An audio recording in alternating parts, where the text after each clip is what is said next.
Welcome to a series called The End of Times, where we're going through the book of Revelation verse by verse to see what it is we can expect to happen in the end times. And as we've gone through this book, we've spent we're on episode 180 something, and we've spent every single episode, with the exception of a few, filming inside. And once we got to the part where heaven and earth had been decreated and the new heaven and the new earth had come about, I just felt God called me to come out and film by the lake in the morning, just because it's something new. It's beautiful, it's fresh. So as we've been looking at this new Jerusalem, every aspect of it is important. If it's in the Word of God, it's important. And there's a lot of aspects of this new Jerusalem, heaven, our eternal place, that people just fly over, and they just kind of, oh, well, it's made of this and that, and it looks like this. But it's important that we take some time and really focus on what's going on. Now, we talked about Revelation 21, where it says in 10, and he carried me away in the spirit to a great and high mountain, showed me the great city, the holy Jerusalem, descending out of heaven from God, having the glory of God, and her light was like the most precious stone, like a jasper stone, clear as crystal. And we showed that when John saw God in his throne, that he was like a jasper stone. So it is the glory of God, like it is illuminating the glory of God. But now we're going to get into its foundations, the 12 foundations of the wall around the city, because each piece is important. Now that means we're going to probably spend about 12 episodes talking about these foundations. But they're incredibly important, because if we go to Revelation 21, starting verse 19, and the foundations of the wall of the city were adorned with all kinds of precious stones. The first foundation was jasper. And we talked about what that jasper stone represents. It represents the glory of God. It's the first foundation of these walls. The second, sapphire. The third, chalcedony. And the fourth, emerald. The fifth, sardonyx. The sixth, sardius. The seventh, chrysolite. The eighth, beryl. The ninth, topaz. The 10th, chrysoprase. And the 11th, jacinth. And the 12th, amethyst. So we're going to look at the second, the sapphire, because understanding sapphire in the Bible, what that represents, is very significant. And I'm not going to just make assumptions. We're going to look at what the Word of God says about sapphire. There's a couple very significant verses in the Old Testament that talks about sapphire. So we're going to go to Exodus first. Exodus 24, starting verse 6. And Moses took half the blood and put it in basins, and half the blood he sprinkled on the altar. Then he took the book of the covenant and read in the hearing of the people. And they said, all that the Lord has said we will do, and be obedient.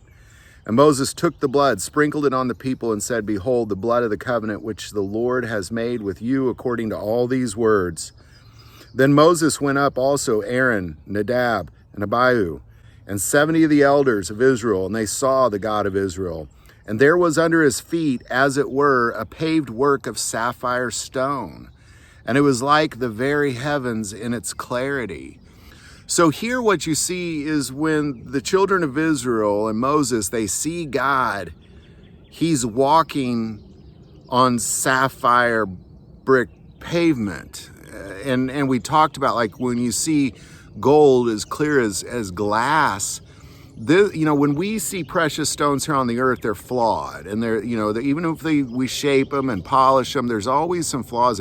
There are no flaws in these. These are perfect, flawless stones.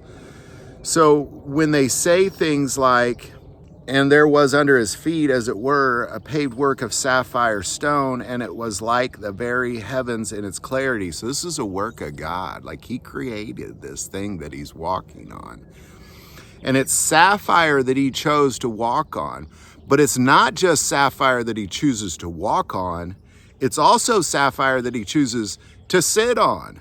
If we go to Ezekiel 1:26, and above the firmament, over their heads, was the likeness of a throne, in appearance like a sapphire stone. On the likeness of the throne was the likeness of the appearance of a man high above it. Now here is what we're seeing is the throne of God. Like, Ezekiel saw the throne of God come down and follow Israel around, showing that the throne of God is literally with them, and Ezekiel could see that. And this throne looks like a sapphire stone.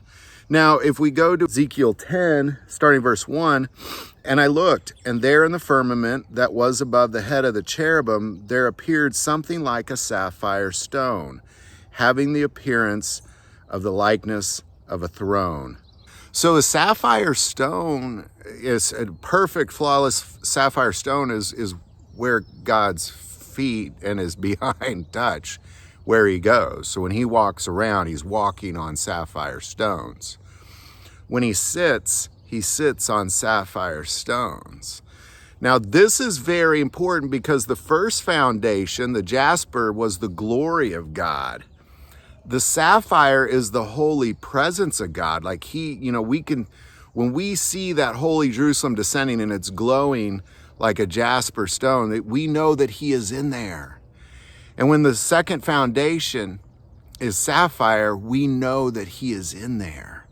And that's the most important thing that we see about these stones. Now, I will mention, just a kind of a brief side note, and we'll kind of talk about this probably in latter episodes, is that the chest plate of the high priest who went into the Holy of Holies had to have 12 stones on it as well. Now, 3 of them are different than what we see in these foundations. And that's a whole other lesson, and we'll get into what that is on another episodes. But sapphire was there. It was in the second row, the second over was the sapphire stone. It's important that we understand that God built this place for you and me. And every aspect of it is incredibly important. We can't just blast over it. And what this sapphire represents is it represents everywhere God touches. Like when he walks around, it's a sapphire created by him. It's a perfect sapphire brick pavement kind of thing. And everywhere he sits, when he sits on his throne in heaven, in the throne room, and when he goes around, it's like a jasper, it's like a sapphire stone. And so when we see these foundations, it's important that we understand what it is they represent. And this sapphire represents things that God touches, where he goes, the places that he goes and that he touches are sapphire. We know that to be so based on the word of God. That's what he was planning on building Jerusalem with. So there you go. Any thoughts or insight on any of that, definitely put that in the comments below. If you like this video, click like and subscribe. If you feel called to support this channel with Patreon, that link is also below.